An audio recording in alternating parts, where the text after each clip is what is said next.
Bom, o tema do programa é a verdade, fala a verdade, né? Então a gente podia concluir, né, falando um pouco da verdade. Eu tenho um ponto aqui. Eu gosto muito da definição. Como eu sempre estudei etimologia das palavras por força do direito, né? O direito tem muitos brocados latinos que te ajudam a compreender todos os institutos, né, jurídicos. E eu trouxe, né, essa curiosidade para o estudo das escrituras. E a verdade, em hebraico, é uma palavra chamada emet, né? Tem 3 letras, e a primeira letra, que é a letra que começa a verdade, é a letra de Deus, Aleph. Então a gente já pega aí que a verdade começa com Deus. Começa e termina com Deus, porque a última letra é Tav, que é a última letra do alfabeto hebraico. Então a verdade começa, é uma cruz. Então Emet, né, que é verdade em hebraico, começa com a letra que representa Deus, El, a letra Aleph, e termina com a letra que simboliza a cruz, Tav.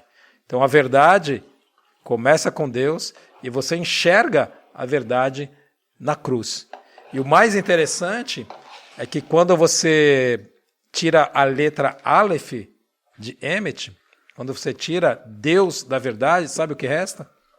Pode, fala a verdade, você vai ver no próximo episódio. Não, para com isso, né, Fê? Resta... Quando você tira Deus da verdade, resta a morte. A palavra morte. Então tudo isso para demonstrar a riqueza do evangelho, né, das escrituras, né? Então uma verdade que não contém Deus é morte. Exatamente. Uma mentira. Se Deus não estiver na verdade, não é verdade, é morte. Forte, hein? Que é o que aconteceu no Éden, quando a serpente enganou a mulher, né, dizendo que ela não teria problema nenhum em comer o fruto da árvore proibida, porque ela iria ser como Deus, né, e enxergar como Deus, não ia morrer coisa nenhuma. Então era mentira. E o que aconteceu quando ela comeu do fruto? Morte espiritual. E aí toda a história bíblica depois de Gênesis 3 é para reconciliar o homem com a verdade, reconciliar o homem com Deus, né? É verdade. Qual o ponto que você queria falar, Fê? Não, você falou. Eu ia O perguntar. que você vai falar? Eu ia perguntar qual é a verdade mais profunda para vocês através de Jesus. Verdade da vida, assim. Bom, para mim é descobrir que de onde eu venho, quem eu sou e para onde eu vou. Na lata. Essa É saber o que eu estou fazendo aqui na Terra, né? Nessa geração. Por que a gente está gravando esse programa? É um programa que Deus colocou no meu coração, né, de que acontecesse, né? Eu comecei a orar por isso 2 anos atrás. Inclusive vai estar disponível em todas as plataformas, Spotify, entre Então, outras. eu acho que, Fê, essa pergunta é importante porque começa com qual é a verdade mais importante. E eu acho que a gente tem que prestar atenção nisso, na maneira como a gente coloca os termos, porque a verdade ela é uma só, ela não pode ser escolhida. E Isso é esse importante. é o problema principal da moral da nossa geração. A gente quer escolher a nossa verdade, quando a gente tem que desejar ser escolhido pela verdade. Opa. E não escolher a verdade. Essa frase é boa, hein? Obrigado, vai pro corte depois. Mas isso é muito sério. A gente vive numa sociedade relativista, né? Inclusive o relativismo é o espírito do anticristo, porque ele tenta exatamente matar a verdade. Qual que é a verdade?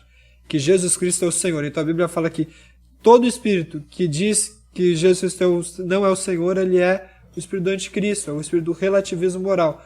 Se a gente relativiza essa verdade mais importante, a gente começa a relativizar todas as outras coisas. Então hoje, a gente pega, por exemplo, a gente fala muito de direitos humanos, direitos fundamentais. Da onde surge isso? Da onde vem? Por que eu digo que eu tenho um direito? Só por eu existir? Porque um cachorro tem menos direitos do que um homem?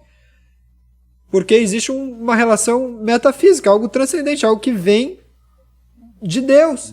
Um absoluto moral, né? É algo absoluto, a verdade ela é absoluta, então não existe a melhor verdade, existe a única verdade.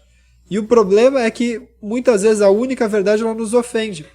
Para mim o texto que eu mais gosto é a verdade, nem usa muito essa palavra, mas é o texto do jovem rico.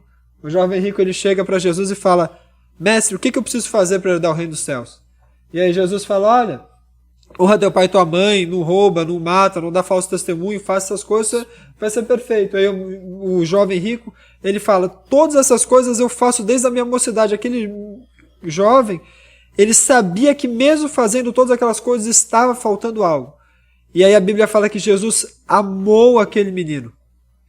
A Bíblia fala que Jesus, amando aquele jovem, disse: vai, vende tudo que você tem e dá aos pobres, depois vem e me segue. Forte. E aí aquele jovem foi embora triste. Mas veja, Jesus amou aquele menino e falou uma verdade que ofendeu aquele menino.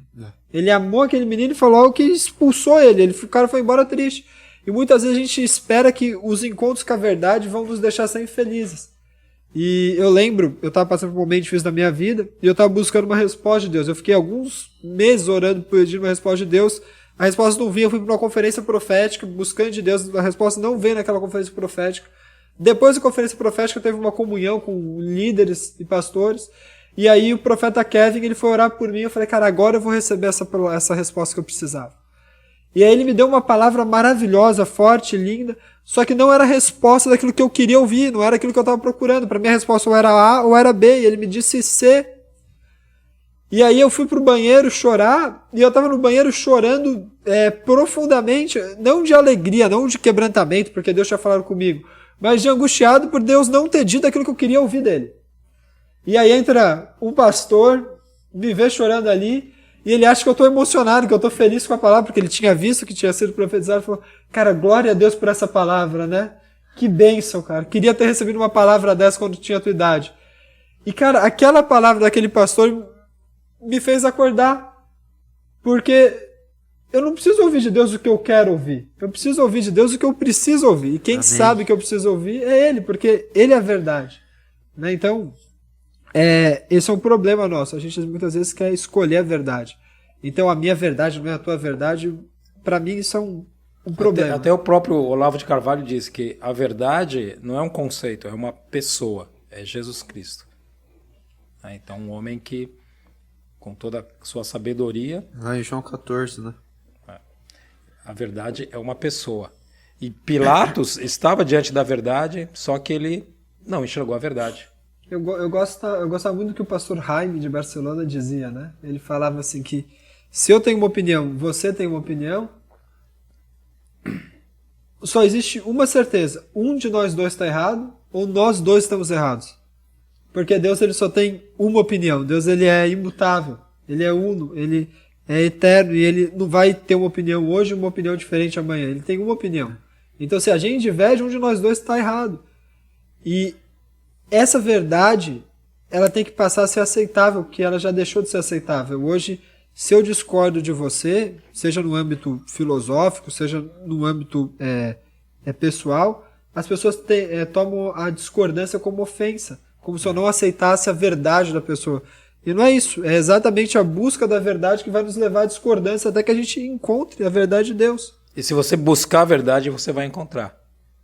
Porque aí você pode perguntar: qual é o conceito de verdade em grego? Está na Bíblia. Pergunta, Fê. Pergunta, Fê. Pergunta, vai lá, Fê. Faz o capricho do pai. Qual é o conceito da verdade em grego? Aletheia. Aletheia é a, que é uma partícula negativa, e litia, que é esquecer. Então, o que é a verdade em grego? Quando Jesus diz: eu sou o caminho, a verdade. Eu sou aquele que não é esquecível. Não esquecer. Então, nós entendemos que a verdade ela está encoberta, né? Porque quando você retira o véu, no caso, né? Você descobre Jesus, você descobre a verdade. Então a mentira encobre a verdade descobre a si mesma. Então quando Jesus morreu e o véu se partiu, o que significava o véu do templo? Né? O acesso a Deus, o compartimento em que você está diante da verdade. Então a verdade hoje ela está nua, ela está escancarada, o véu se rasgou. Então a verdade você não esquece. E não há símbolo mais representativo da verdade, símbolo mais inesquecível na história da humanidade e mais simples também do ponto de vista de que uma criança pode compreender do que a cruz. Então a cruz é um escárnio, é uma loucura, né, como diz o apóstolo Paulo, para os homens, mas a cruz, ela descobre, ela revela a verdade.